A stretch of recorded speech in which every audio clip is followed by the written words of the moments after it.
How to manage the MBA Applications timelines. In this video, we would be covering the different intakes, the different application cycles, common mistakes by the applicants, and the correct approach. The different intakes to begin with. The fall intake, the program starts in August or September. Roughly 90% of the world's top 100 MBA programs have a fall intake. The spring intake, the program starts between January and March. Roughly 15% of the world's top 100 programs have a spring intake. And roughly 5% of the world's top 100 programs have a fall intake as well as a spring intake. Summer intake. The program starts between April and June. Roughly 5% of the world's top 100 MBA programs have a summer intake. This is mainly an Asian concept. Examples: ISB. Executive MBAs by IIMs. They have an April intake. And the Singaporean programs, NUS, Nanyang. They have a June intake. And some peculiar Western programs, such as the program by Texas A&M University, have a summer intake. The application cycles.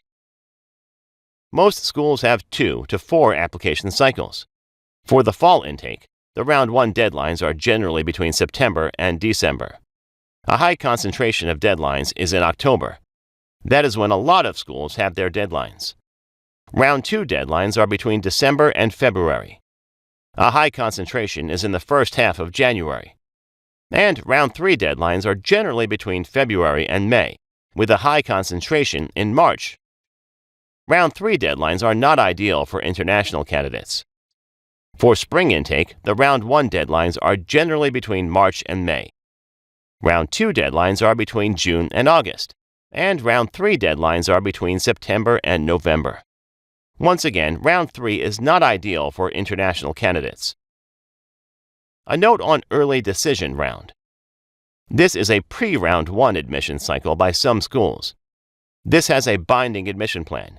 It means that if you apply in the early decision round and you are offered an admission, you must accept the offer, and you must withdraw your applications from all other schools that you may have applied to.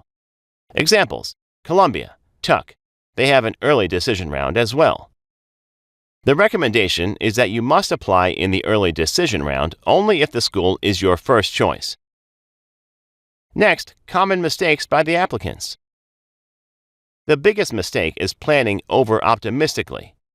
Please understand that this entire process is quite subjective and creative in nature, and it does end up taking much longer than planned.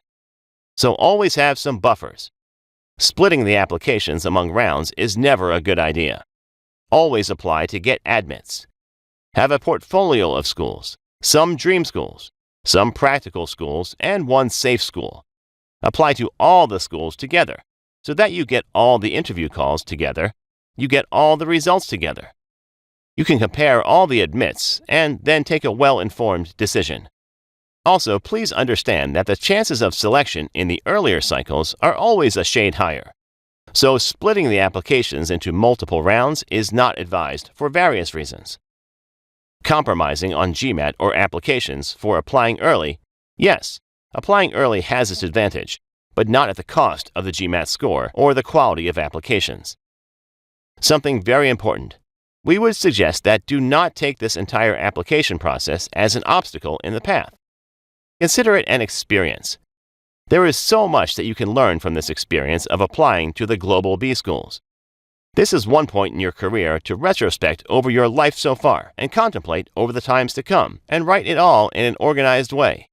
It's a very meaningful exercise. See it that way. The correct approach. The earlier you start your plan, the better it is. It is never too early to start the application process. Plan A should be to get done with GMAT before the 15th of August, work on the applications, and target the first round of applications. The deadlines are mostly in October and November. Have the interviews in the month of November. The results come by early December. Have a Merry Christmas. The program will start next year. Plan B would be to take the GMAT latest by the end of November. Target the Round 2. Most of the deadlines are in January. Interviews would happen in February. The results will be out by March. The program will start in fall. For spring intake, the correct strategy would be that take the GMAT by the end of February, apply in the first cycle. The deadlines are generally in April and May. Interviews would happen in May and June. The results will be out by end of June, and the program will start in spring. Plan B is to take GMAT by 15th of May. Target the Round 2 deadlines, which are generally in June and July. Interviews would happen in July. The results would be out by August. The program would start in spring. For both the intakes, fall as well as spring, I have not discussed the Plan C, which is about targeting the third cycle.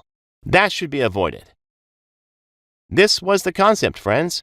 To get a strong grasp over the entire MBA applications process, please watch all the 20+ videos in this series. Thanks for watching.